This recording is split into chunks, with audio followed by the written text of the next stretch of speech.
Tollywood অভিনেত্রী ঋতাবারী চক্রবর্তী যৌন হেনস্থার শিকার হয়েছেন। সোশ্যাল মিডিয়ায় এক দীর্ঘ পোস্টে দাবি করেছেন একই অভিজ্ঞতা হয়েছে তার ও টালিপাড়ার অন্য অভিনেত্রীদের।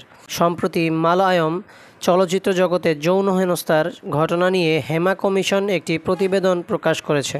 সেই ধারাবাহিকতায় পশ্চিমবঙ্গের মুখ্যমন্ত্রী মমতা বন্দ্যোপাধ্যায়ের কাছে ঋতাবারী চক্রবর্তী আবেদন করলেন যাতে পশ্চিমবঙ্গের চলচ্চিত্র জগতেও হেনস্থা নিয়ে দ্রুত তদন্ত শুরু করা হয়। ঋতাবারী তার পোস্টে লেখেন, মালয়ালম চরিত্র জগতের যৌন হেনস্থার ঘটনা প্রকাশ্যে এনেছে হেমা কমিশনের রিপোর্ট। আমি ভাবছি বাংলা চলচ্চিত্র জগতে কেন এই ধরনের পদক্ষেপ গ্রহণ করা হচ্ছে না। প্রায় একই ধরনের ঘটনা আমার সঙ্গে ঘটেছে। জানি আরও কয়েকজন টালিপাড়ার অভিনেত্রীর সঙ্গেও ঘটেছে। বাংলা ছবির জগতের নায়ক, পরিচালক ও প্রযোজকরা ঋতাবারীর পোস্টে অভিযুক্ত।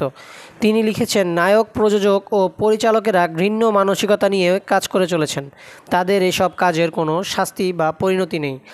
আর.জি. করের ঘটনায় এদের মোমবাতি হাতে হাঁটতে দেখা গেছে, যেন ওরা নিজেদের মহিলাদের মাংসপিণ্ডের থেকে বেশি কিছু ভাবেন। হুঁশিয়ারি দিয়ে অভিনেত্রী লিখেছেন, এই হত্যাকারীদের মুখোশ খুলে দিতে হবে। এই দানবদের বিরুদ্ধে রুখে দাঁড়ানোর জন্য আমার সমসাময়িক সব অভিনেত্রীকেই ডাক দিচ্ছি। আমি জানি তোমরা কাজ হারানোর ভয় পাচ্ছ। এই পুরুষদের অধিকাংশই প্রভাবশালী বলেই তোমরা ভাবছ কোনো দিন হয়তো কাজ পাবে না, কিন্তু আর কতদিন আমরা চুপ করে থাকব। নতুন অভিনেত্রীরা স্বপ্ন নিয়ে এ জগতে আসেন। তারা বিশ্বাস করতে বাধ্য হন যে এই জগৎ মিষ্টি কথায় মুড়ে রাখা গণিকালয় ছাড়া আর কিছু নয়। এই অভিনেত্রীদের প্রতি কি আমাদের কোনো দায়িত্ব নেই? সেই পোস্টের ক্যাপশনে ঋতাবারী মুখ্যমন্ত্রীর উদ্দেশ্যে লেখেন, দিদি, আমাদের ইন্ডাস্ট্রিতেও তদন্তের প্রয়োজন রয়েছে এখনই। এটাকে গুরুত্ব দেওয়ার আগে আরও একটি ধর্ষণ বা যৌন হেনস্থার ঘটনা ঘটে যাক, আমরা চাই না।